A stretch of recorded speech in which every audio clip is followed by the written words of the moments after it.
I have members of 7 Year Witch in front of me. 7 Year Witch is a band out of backwoods of South Carolina, and they bring an intensity I don't know that I've ever seen before. It's just incredible. They're about to light up stages with as an opening act for Buck Cherry and Adelita's Way, who I have both seen, and they're in for a run for their money with this band. They just recently worked with Seether guitar player Corey Lowry on a new single, which also has a video called "Shit Keeps Happening," and it is a hell of a single, guys. I can't thank you enough for being here, man. Thank you. Oh, thank you, man. Yes, thank you. Yeah, we're excited. Way cool. I look at you guys. Somebody posted a video of a live, just a short portion of a live show. I I didn't even know how to react, man. It's just blistering. And you got the rock star bodies, you got the rock star hair, you're all over the place, you're swinging it around. That's awesome. We have the rock star counts too. Yeah, there you go. But what you guys have that I think a lot of bands lack is that musicality. You're throwing out yourselves around and you got that intensity, but you bring it musically. It's incredible. When I got a hold of the album, it matches that intensity, that live intensity. It's just so great to hear bands that can sing and play, and you have it all together. And I was really excited to contact you and get this going because more people need to hear about you, man. Awesome. Yeah, we agree. Trying to get out there is a hard thing, man. Yeah. So anything we get, we'll take. Very cool. Well, let's start. A lot of people haven't heard the name. So tell me about the name, 7 Year Witch. It was kind of intriguing to me. How'd you come up with the name?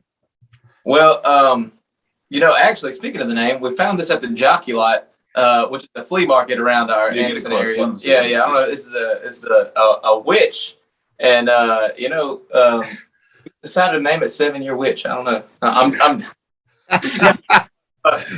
I wish. Seth, you want to? Well, it's actually sadly not about a witch. It was just Eric's childhood story. The street he grew up on, there was always this lady on the street they always assumed was a witch because she was very mysterious. And this happened when he claimed to be about 7 years old. And him retelling the story so many times, just hearing those different elements, 7 Year Witch, we just kind of put it all together one day. Yeah. So it's just one of those little childhood things we kind of brought back and made it our name. That's cool. It's cool. I love it, man. It was intriguing. Like I say, I heard it. I said, that's cool. I haven't heard that before. That's not always easy these days. No. Now I see, most of you guys are together. There's a brotherhood, and Spencer, Seth, brothers. Yes, sir. We are about a year. Okay. I saw the last name and I was like, okay. And I should introduce you guys individually as well. Spencer Burden, bass player. Seth Burden, drummer. Yes, sir. Aaron Langford, vocals. Yep. Beau Anderson, guitars. Howdy. Yeah. It's great to see a brotherhood. And how does that writing process work with you guys? I would imagine, because I can kind of feel it with you guys and see it in the live clips, like I said. The writing process, you're all contributing, or does one person do the bulk of the writing? It's definitely a group effort. Like somebody will have, we also, the three of us live together, and Beau might as well be a part of the household too. But, we'll sit there in our rooms doing, fiddle around a guitar or whatever. We all play a little bit, and normally somebody will have just kind of like a basic riff idea or just like very bare bones skeleton of a song idea. And, you never really want to get too committed to a certain idea because as soon as you bring it around the other guys, everybody has their own playing style. They're going to want to add their own funk and their little flavor to it. So usually one or two of us will have, just like I said, a bare bones idea, bring it to the table at practice, and we'll just kind of just throw them the bare bones and let everybody kind of come up with their own parts. And it kind of is sort of like a like a jam session in a way, and we just kind of figure out what works, where the song wants to go, and it kind of turns into its own animal, and we just kind of let it grow how it wants to be. I, as a singer, I guess I'm I stay in my lane, usually trying to write lyrics and vocal melodies, and Spencer has full control over the bass, Seth the percussion, and Beau the guitar, and on occasion we'll have suggestions here and there, but I mean it's definitely a group effort, 100%. There's never, no one can ever really take full 100% credit for a single song. Yeah, and that comes across. I think that really comes across. Each of these songs is it's a collaborative effort. And I hear the song, and there's nobody, a lot of bands, they have that key guitar player and then the rest of the band, or they have that great singer and then the rest of the band, or whatever it might be. You guys are pretty great all the way around. I mean, and that's really stood out to me. I said, it's not all about the guitar player. It's not all about the singer. And that's a lot of times that's what I get. So you mentioned bringing, everybody brings their own little style, little funk to the song. What kind of influences are you talking about? I know you guys are big Jack White fans here.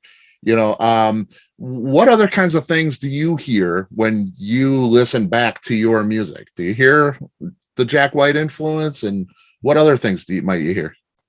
Yeah, I think we hear a little bit of everything. I hear a little Chris Cornell in Aaron's voice. That's a big influence for him. And I would say, John Bonham for me, there's a lot I emulate there.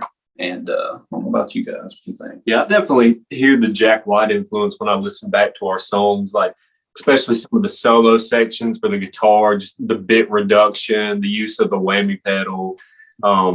Yeah, we love that kind of stuff in Jack White. We try to bring that to our music a little bit too. Yeah, there's a lot of different flavors there. I mean, it's hard to really pinpoint a single thing, because I mean, like you said, I feel like everything blends pretty well. We have the Jack White, the Soundgarden, maybe just some kind of music. A lot of our newer stuff I feel like has more of a musy vibe. Now we got Beau in the band, and he just has that interesting kind of riff writing process, and it's just tones and everything. Beau, I mean, I don't know exactly what you hear in it, but I don't know. All those things, of course. We get a good balance of a lot of different influences, I think, but definitely that Jack White, and I think Muse isn't far off either, writing a lot of riffs with cool effects and stuff, and a lot of riffs that kind of revolve around effects in some aspects, but not too much. We like to have the raw realness to it as well. Another influence I'd say that's kind of in the vein of Jack White is Josh Homme of Queens of the Stone Age, because that man, I don't know how he writes songs. Like I'll just listen to it and I'm like, where did you even begin to write this? And I think somehow we've had a few happy accidents with some of our songs that have I'll listen back and be like, where did we even start writing this? It just comes out of the blue. So I think, all of those, all of the above are fitting influences. Yeah. Yeah, I would say as a listener too, I hear all of that and more. Yeah, definitely. That heavy groove is it's just infectious, man. Crazy. If I, and I want to play you guys for everybody. I want to get your music out. People need to hear this. It's important to the world that people hear 7 Year Witch, man. It's just, really no band. I can't think of the last band that struck me quite the way you guys have. And I get a lot of things hitting this desk, believe me. But I think about it, I don't have too much time with everybody. What's the song I play for them? I'm listening to this album and I love something like Peril. Does it sum up the band? Not necessarily, but it's just an awesome song. But then shit keeps happening. It's on replay, and I'm driving around in the car and I've listened to it 45 minutes over and over and over and over and over. So that's one of those things. What would you guys choose if I could play one song for somebody? I would say shit keeps happening, because if whether somebody sees our band live or they listen to a recording, the one thing we've always tried to capture as a band that people take away from us is just energy. It's energy, whether live energy on stage or it's captured in a recording. And I feel like out of everything we've done so far, the single "Shit Keeps Happening" just it has the most energy to it. You listen to the album, some songs like "Peril," the softer song. We want people to see that we can do stuff like that too. But the main takeaway is, I'd say "Shit Keeps Happening." The energy in that song. That's also our most recent single to drop, I believe. So I think it captures more of at that point. I think we finally found kind of more the direction we're trying to go. And so, I mean, the album, I mean, I love the album, but it's at this point, it's been 2 years or so. And, we had a couple lineup changes. And at this point, I think we finally solidified where we stand as far as like our musical taste, our musical writing style. And I think definitely "Shit Keeps Happening" exemplifies that, along with a lot of the new stuff that we have coming out in the next few months. So we're excited about all that. Man, and yeah, I definitely want to touch on that. Beau, you think that's same for you? "Shit Keeps Happening"? Yeah, I'd say so.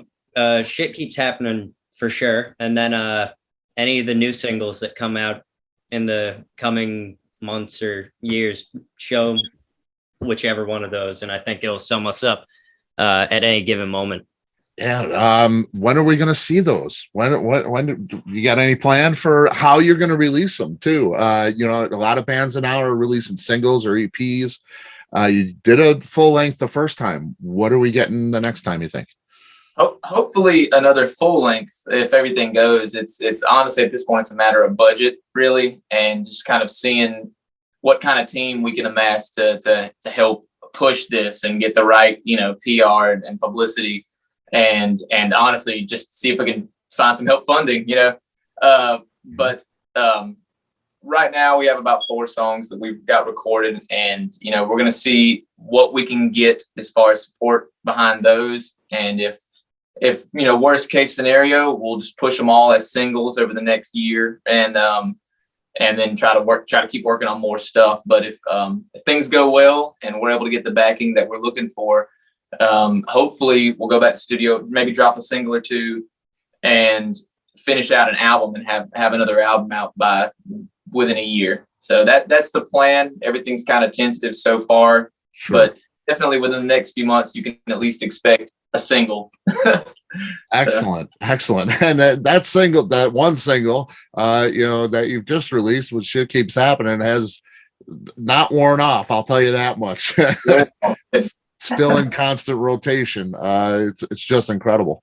And I listen to this music and I think that is a class A vocal. I mean, that is a clinic, especially when you go into something like "Peril." And yeah, I mean, it's just, and then I hear the guitar solo in "Peril" and I think this is a seasoned player. And this rhythm section and groove that's laid down, and the bass line and "Pipe Dream," all of this stuff is just top notch, top shelf stuff. What's the education like for you guys? You come across as this kind of garage band, intense, raw thing, but I kind of look underneath and I see a lot of education here in music. No, you want to go in order? Maybe we start with you. Yeah. So I was actually originally raised like singing like church music. I went to school for classical opera, and that's what I was training in. And never before had I always loved rock music, but I'd never sang anything like this. And then it was in high school. These boys asked me to come over and if I wanted to sing in the rock band. So I was like, I don't know, but give it a shot, and came up and fell in love with it immediately. And it's, in a way, it's kind of been like relearning from the ground up how to sing. It's a totally different style. So, but definitely the classical training has given me a good foundation for singing, breath support and, all that kind of stuff. So, but that's basically the extent of my training, that and a lot of YouTube. Okay. Me, Even though I'm the bass player in the band, my first instrument was drums. I started off as a drummer. Band. Yeah, both of us school band. School band, started in the concert band, region band, stuff like that. Started doing marching band, was like really heavily into marching band, loved playing the snare drum. And then I started playing around with some people that we went to school with. I started, my first band, I was a drummer in that one.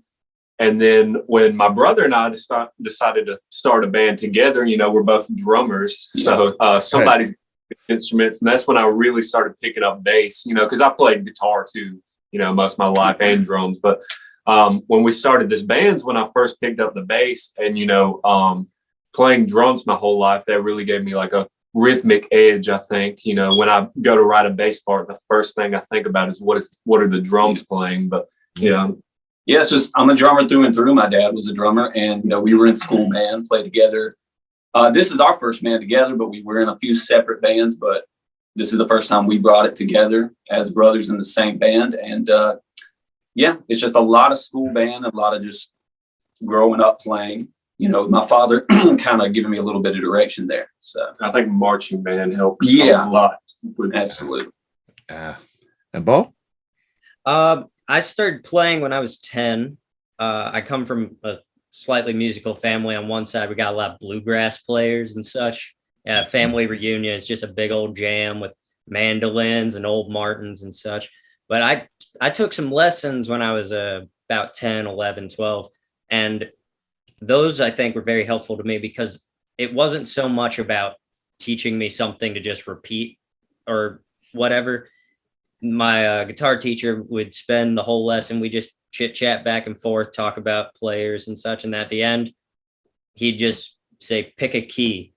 And I'd say D or C. And he'd just play a rhythm and have me just solo over him for as long as need be, whether it was good or bad. But just doing it in a easy sense like that really helped me kind of understand feeling and going along with somebody else. And I was in a band since I was 10. I think a lot of the education that I've had is really chalked up to experience, just playing for as long as I have with other great musicians and learning through that experience, just doing things. You don't have to be the best player in the world to be able to put on a great show or write a great song. It's a matter of just doing it. Yeah. And that chemistry together, that's what you guys have. Like I say, I mean, I love the intensity and I love the look and I love the backflip was great. Who doesn't love that? But when I kind of expected to get the album and say, it's probably might not meet up to the expectation. Once I get it on, in my ears without the visual. And that was not the case at all. Of course, it's musical. You guys can play. And that was really, really great to see. And that brotherhood and rhythm section, I can feel that, man. I can feel you guys playing off of each other. It's pretty great. Awesome. Yeah. That's something we're really proud of, is kind of that on stage, the on stage chemistry as well as the off stage chemistry. Obviously, it's hard to be a band. That's like it's like if you were to ask someone, hey, what's the quickest way to lose a friend? It's probably like start a band with them. Right. It's a hard thing to go through. It's easy. It's fun if you can all play. That's great, but it's hard to actually run it as a business too. And that's where things can get sticky. And doing this kind of stuff, it's easy to want to party all the time and drink. You're working bars mostly. So, but if you can put that aside and realize that you're all in this together as a team, working towards a common goal, if you've all got the same passion, all the same wavelength, it just clicks and it works. And you can put all the petty crap away and just realize that you're all working towards the same goal to make this dream happen. So that's we're at right now, and we've been very lucky to be able to find each other and work as well as we have. So absolutely, you really got to love somebody to spend up to 9 hours in a van with them. I have to like it. And speaking of that, I heard a great story, a road story from you guys. Speaking of spending some time in a strange place, you've been out on the road for a little while. You've done a few shows. I think you've done a show or two with Buck Cherry in that opening spot. Have you topped the Harley Quinn girl yet? Oh Lord! Oh my God! Oh man! Probably. If hold on, I can remember the truck ride.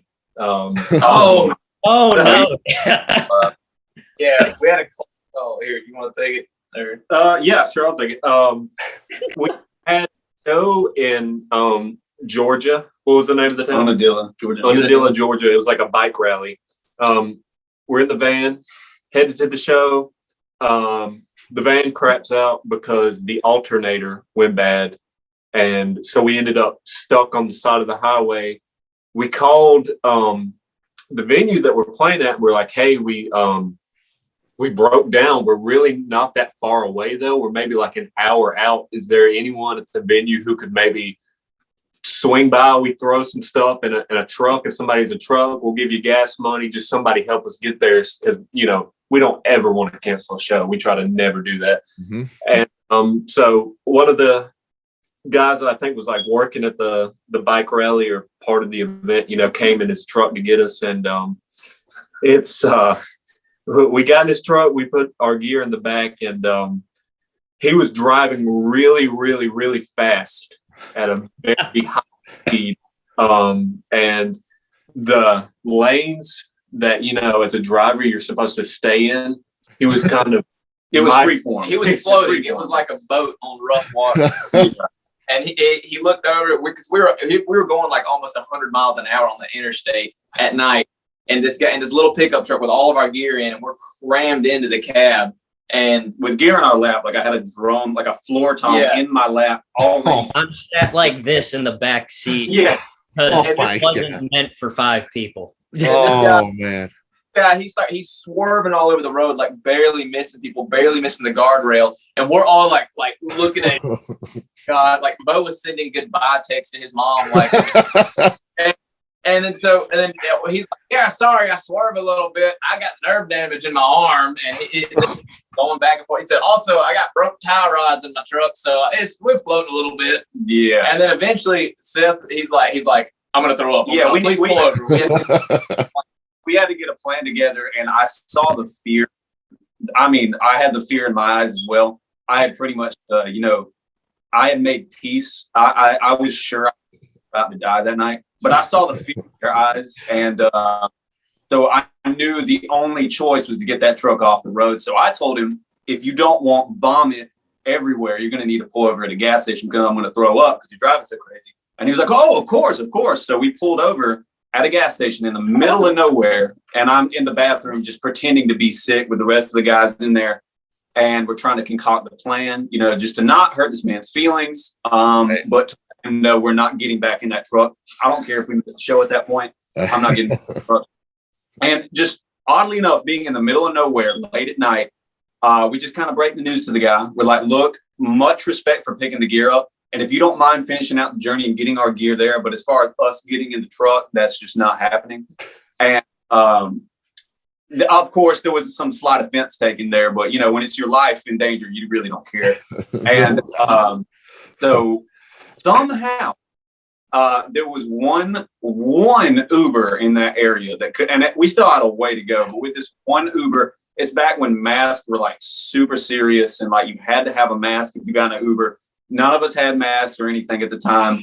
We get the Uber out there. He's just not excited about this. I'm trying to explain to him what's going on. Like, we need to get 30 miles down the road in 30 minutes. Like, we have no time. None of us have this Uber ride.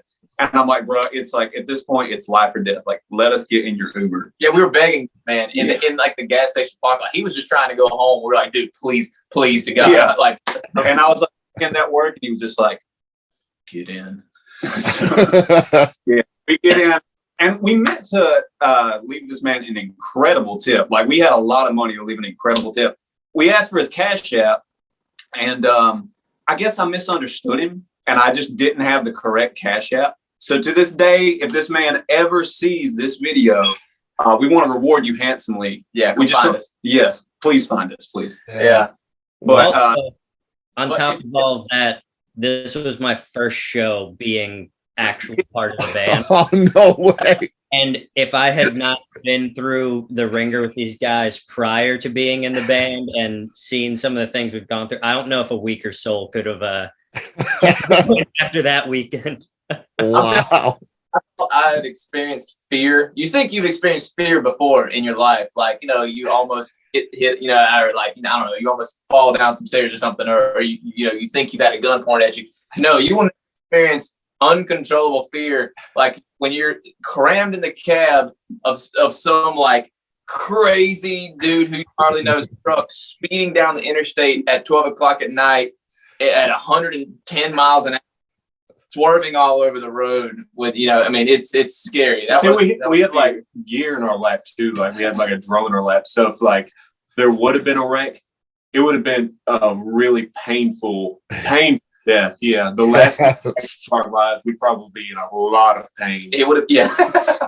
But the guy, he did go out of his way to come pick us up. Yeah, if you're hearing this, thank you. Thank you.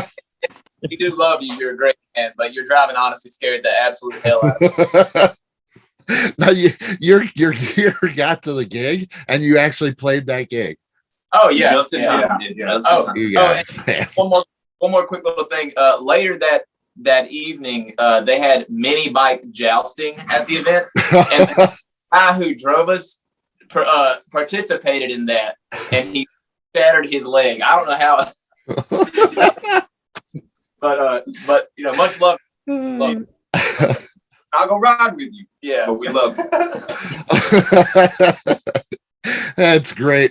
And anybody who hasn't heard the Harley Quinn story, that's a great one too. Check that one out if you can find it. That's a great one too. Now, when you guys are playing, I noticed that you guys keep it old school. You're talking about, you know, holding drums in that truck and everything. You don't bring that many drums with you. You know, I'm looking at this and it's, you know, it's a 5-piece kit kind of thing. You guys are all wired, you know, no wireless guitars. You know, I'm looking at you guys jumping around, flipping around, just thrashing around that stage, and nobody steps on a chord, man. I mean, I don't know how you do it. You know, after a while, I'm just watching the chord, you know, going, oh my God. But you keep it old school. You really have a whole aesthetic to the way it looks and sounds. Orange amps. Is that important to you guys? You know, do you think going out there with a wireless guitar and all that kind of stuff, you know, bigger drums set and all that, would that change things for you? I would use a wireless. That is basically just a budget thing. But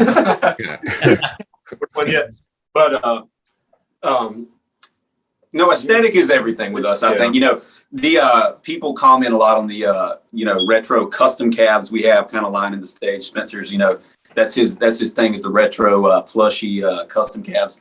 But believe it or not, for guitar, we don't even turn those cabs on.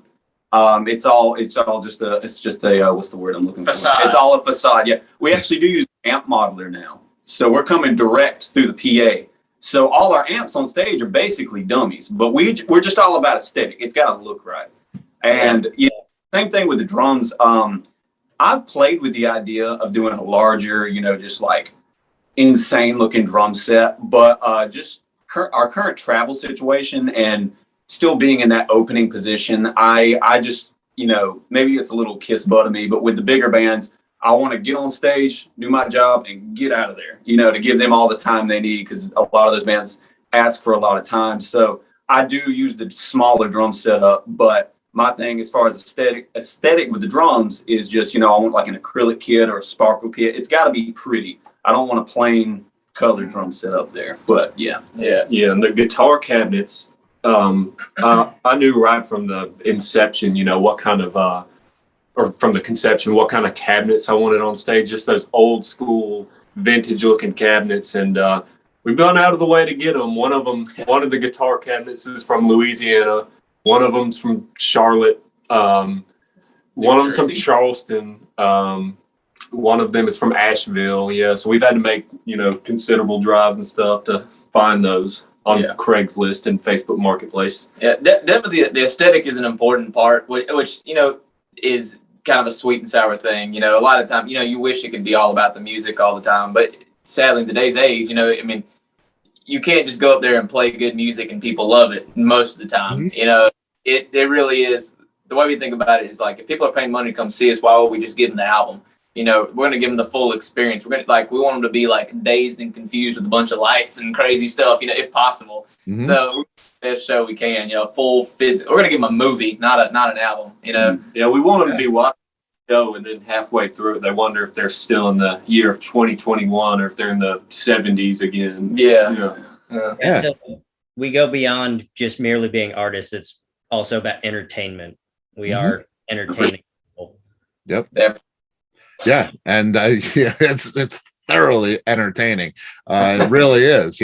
And there's somebody out here noticing those things, those cabinets, and all of that aesthetic. It goes into it. It's a presentation, but you guys don't lack. The music is there. It supports all of that. If all of that was there, that's fine.